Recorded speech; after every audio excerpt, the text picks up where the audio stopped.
I'm short. Okay.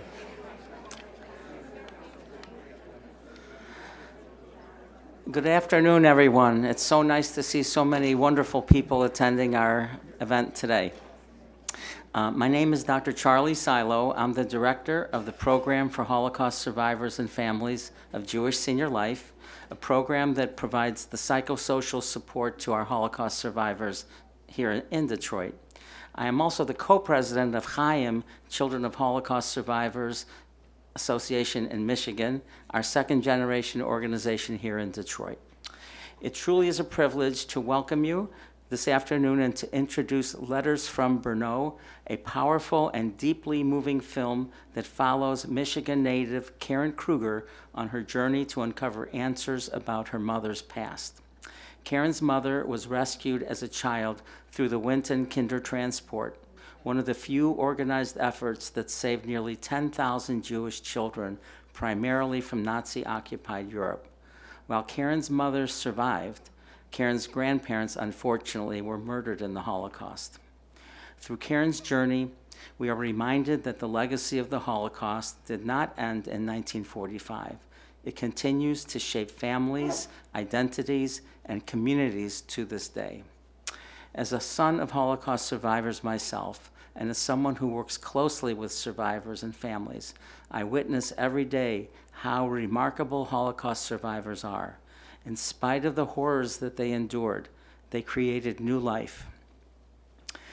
I knew a Kindertransport survivor who lived in Detroit. Many of you may know her, Edith Maneker.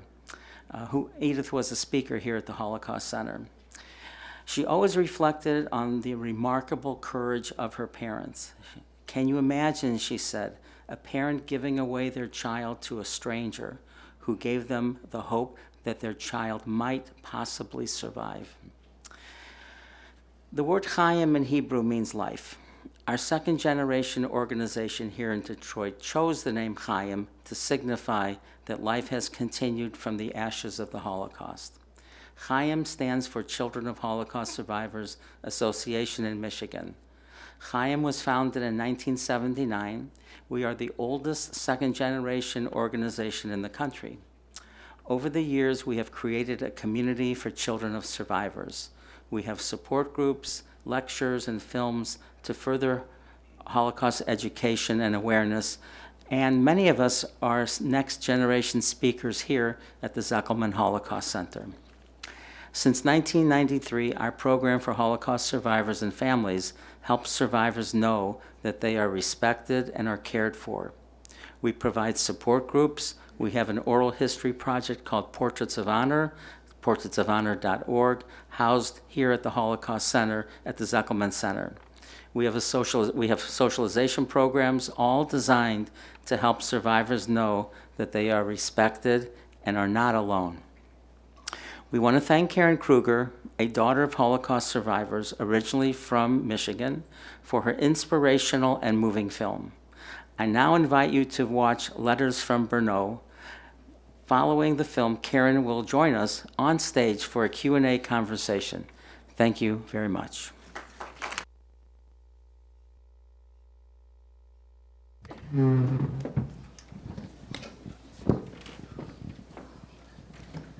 Good afternoon, everyone.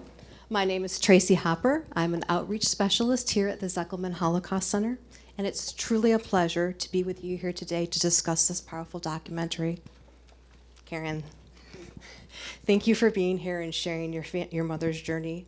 It helps all of us to connect to history on a human level.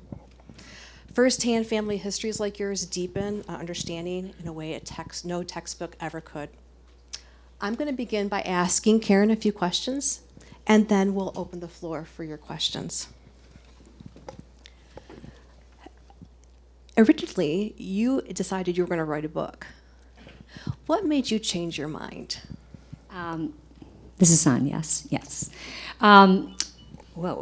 Let's see. I'm an educator, first of all, and the director has labeled me a reluctant filmmaker. And everyone who knew me knew that I was going to write a book. And what happened was, in 2019, I was a school administrator in San Francisco, and I hadn't taken, our school went year-round, and I hadn't taken a vacation in 7 years, so I accrued 3 months of vacation and thought it was high time that I find out what's in this archive so I could write a book. And so I went to the Czech Republic, and I was in Brno for 6 weeks, and then in Prague for 5 weeks, I think, and then I went to England and started trying to put this puzzle piece together. And when I got back, Jeffrey Gary, who's the director of the film, had heard about this research trip and said, you know, when you come back, can I put you in front of a camera and ask you a few questions? And I said, why? And he said, it'll help you write your book. And I said, how?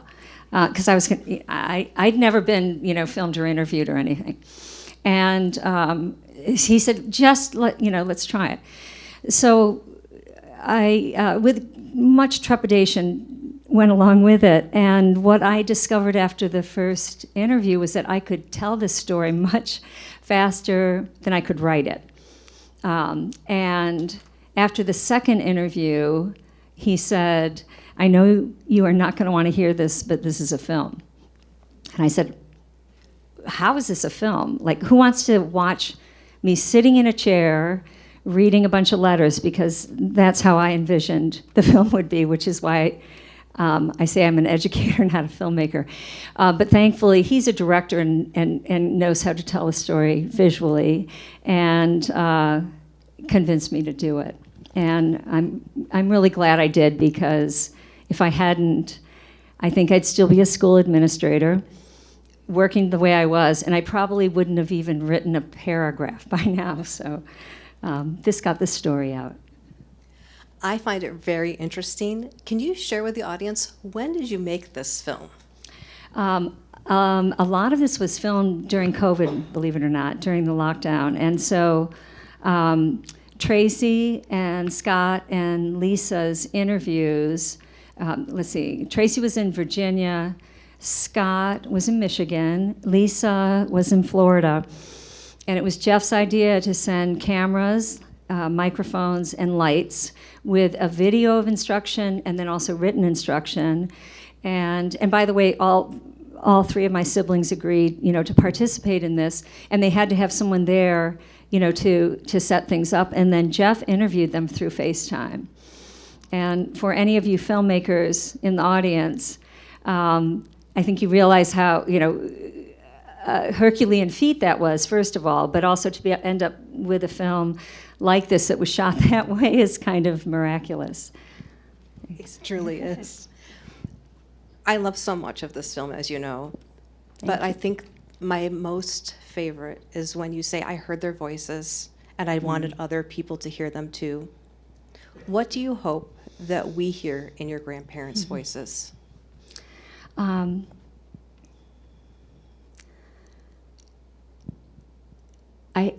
I told Tracy I have been asked this question before about hearing their voices, and we hired voice actors to read these letters, but when I was translating Armin's, I could hear his voice, and that might sound really weird, but I could hear his voice. I could hear Herta's voice. And recently, I shared the film with second generation, like me, of kinder that were in the Czech Republic. And they had come from all over the world for a gathering that was happening there. And they showed the film as part of this event. And afterward, I'd never had an audience of all second generation of kinder transport, and many of the people were in tears. And one woman said to me, Armin and Herta's voices are the voices of all of our parents. They speak for all of those parents that went through what they did, and they were so thankful that there are at least these voices that can be heard, because the vast majority of the parents of kinder transports, didn't get any communications out. It is, and I've been told by curators at Yad Vashem, at the U.S. Holocaust Museum, at the Jewish Museum of Prague, they've never seen anything like this archive before. There's never been any this amount of letters, by the way. What you saw in the film were excerpts from 12 of Armin's letters. The only whole letters you saw were the birthday letter and the last letter. And he wrote 57 letters. Herta wrote 35. And what you see in the film are excerpts from 6 of her letters. The only whole letter that you heard was the one about putting the girls on the train. There is so much more to this story and in their letters, than what can be conveyed in 56 minutes and 45 seconds. That's the cut for PBS. But it struck me this fall when I heard these second generation people say they speak for all of the parents, and I hope that can resonate with you as well. We're now going to open the floor for our audience. If you have a question, please raise your hand and one of our staff members will come around and they'll hold the microphone for you while you ask. Got some up here and over here.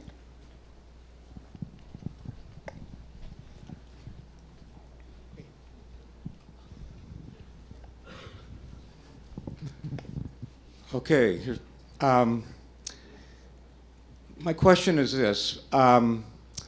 When we leave here, the question is about when we leave here and for the rest of our lives as an audience, how can we honor your film? Wow.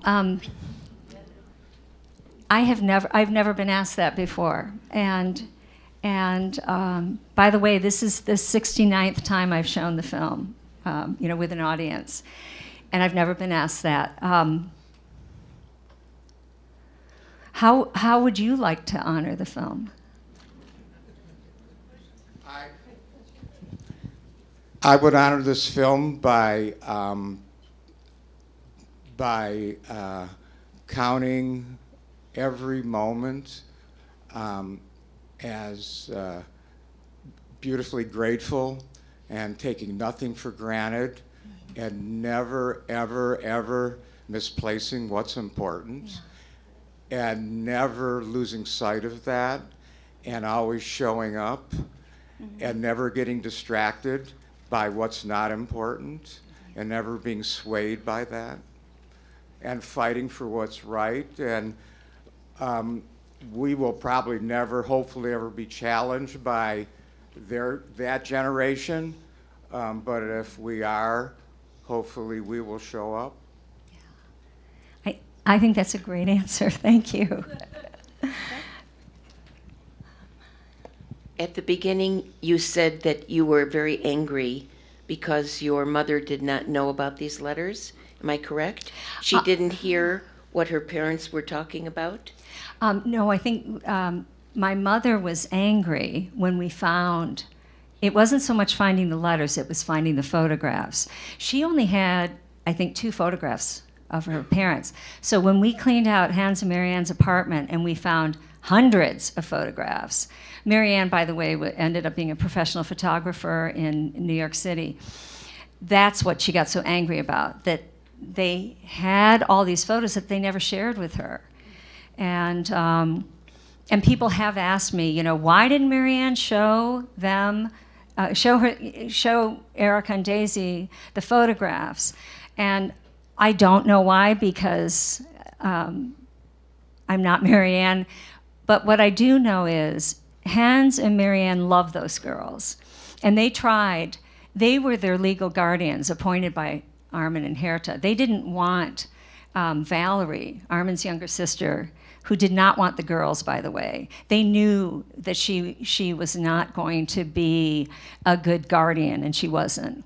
But I know that they loved them, and I really think that they were trying to protect them. The same way someone pointed out to me that my mom was probably trying to protect us by not telling us of anything, from her past. That I think perhaps Marianne thought that if they saw all of these photos of their previous life, when they were so happy and they had this wonderful life in Czechoslovakia, that it would be too painful for them, to handle. And I think she was doing it out of protection, but I don't really know.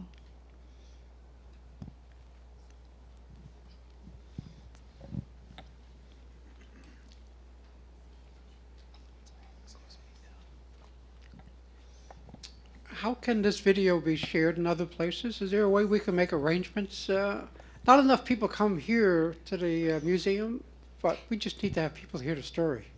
Well, first of all, the film is currently on PBS, and if you are a PBS member, you most likely have PBS Passport, even if you don't know it. And PBS Passport is like Netflix for PBS, so you can watch anything, any show, any movie, anywhere, anytime. So that's one way. It is not streaming on any other platform than PBS, and I did that very deliberately because I have interest, with international distribution. That hasn't worked out yet, but a great way to be able to see it is to contact me, and I think I don't know if that program has, I don't know if it has my email. I'm happy to share my email address. I've like I said, I've shown it. This is my 69th screening, but I really love, as an educator, going to schools and universities.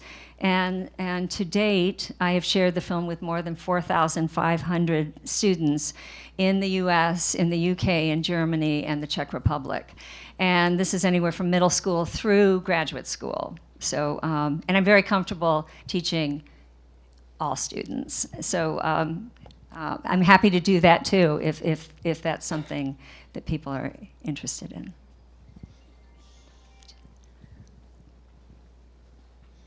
Someone right here.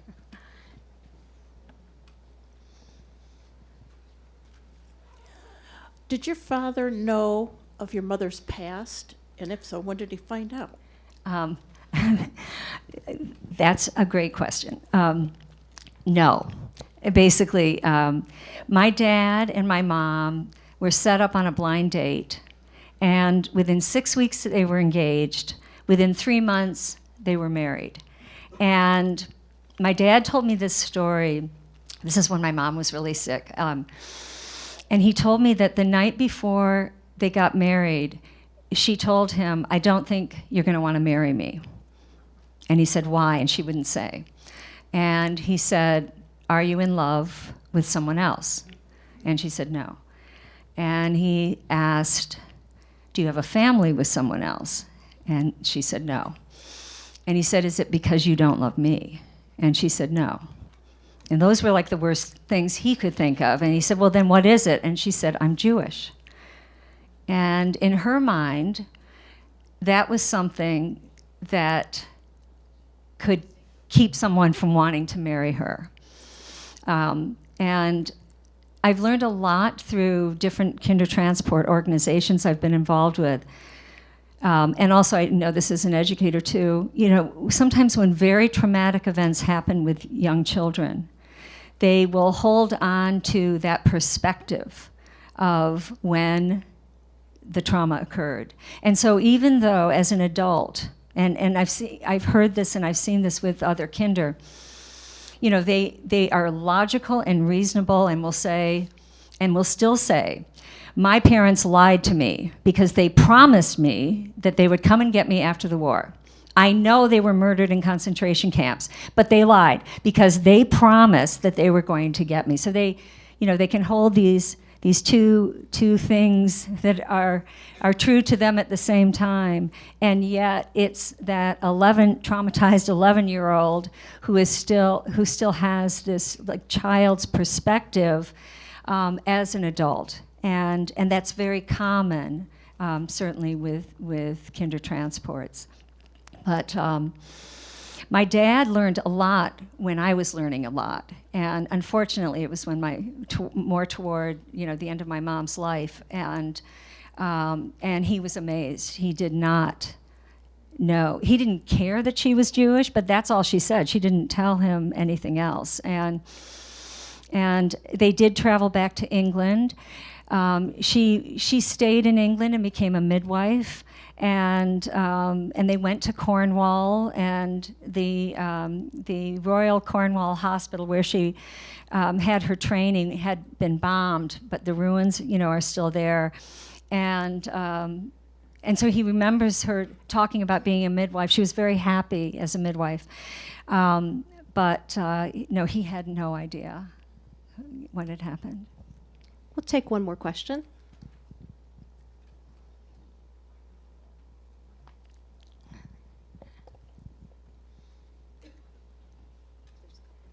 Oh. I'm sorry?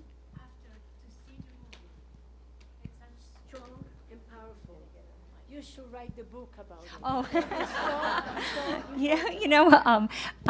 so I've actually there have been 2 different journalists in the Czech Republic who have said, I will help you write this book. I'm going to write, of course they want to write it in Czech and then get it translated, but they have both separately said that they wanted to work with me to get the story in a book. By the way, what I've been focused on is this curriculum. I have a wonderful curriculum team.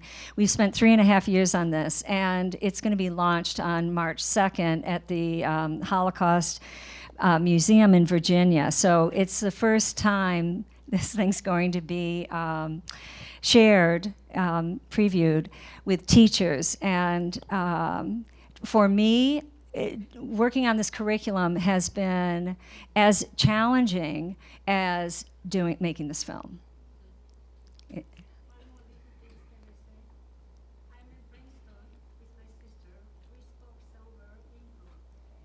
Can you give her a mic? Sorry. I was in Princeton with my sister, and we spoke Hebrew. When we came out of the store, a lady ran after us. Excuse me, excuse me, excuse me. We stopped and said, what can I do for you? What language you were speaking? I said, we spoke Hebrew. She started to cry, not crying, sobbing. And she said, my mom just passed away. We are Catholic. Oh, I got goosebumps all my body. And after she passed away, we went to the attic, and we found she hid her Judaism from fear that we will have to go through what she went through. Yeah. That's why your book is so important. Okay, thank you. Thanks for sharing that too.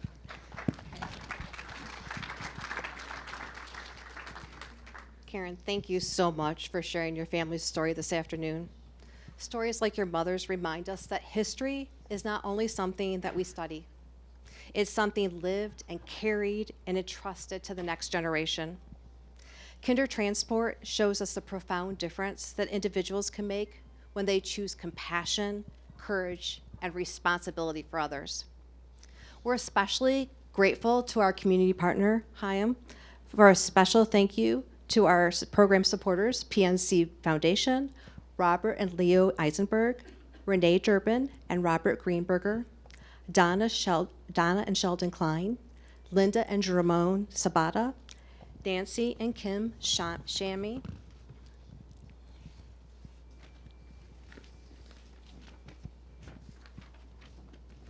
and family, Renee and David Silbert, Jack Wiseman of blessed memory, and Adela Wiseman.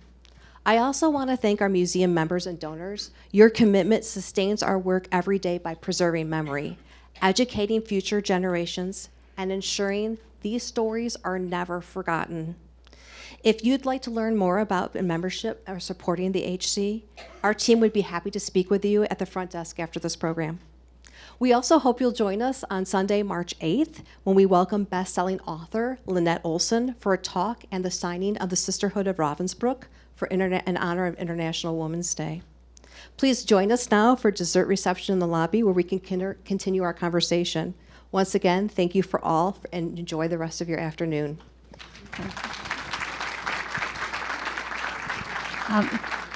Before everyone gets up, I just want to really thank the Zeckelman Center, Tracy in particular, and also Liz, because I've been trying to bring this film to Michigan for 4 years, and Tracy and Liz made it happen, and I'm so thankful to be able to share it here in my home state. So, thank you.